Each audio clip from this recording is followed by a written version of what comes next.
Hello, আপনি কি বলু সাহেব বলছেন? হ্যাঁ বলছি, কে আপনি? আপনার সঙ্গে যত তাড়াতাড়ি সম্ভব আমি দেখা করতে চাই। কিছু কথা বলার ছিল আপনার সাথে। ওহ তাই নাকি?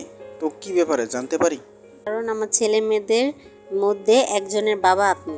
ওহ মাই গড, তুমি মর্জিনা বলছো নাকি? না, মর্জিনা কে? তাহলে রহিমা? আরে না, সে কে? তাহলে শাহিদা? তা কেন হব? না হলে সখিনা? প্রশ্নই ওঠে না। তাহলে কে আপনি?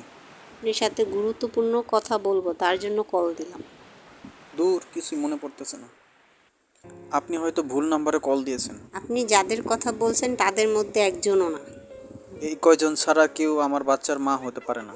আমার চরিত্র এত খারাপ না, আমি অপরিচিত কারোর সাথে সম্পর্ক করিনি। তাহলে কে তুমি? আপনি ছেলের ক্লাস টিচার, স্কুল আসার জন্য কল দিছিলাম। আর আপনি কিনা আপনার চরিত্র নিয়ে টানাটানি করছেন। এখন স্কুল আসবেন, জানাবেন। অফিসের কাজ শেষ করে আপনার সাথে দেখা করব। ইস, কি ভুল করলাম।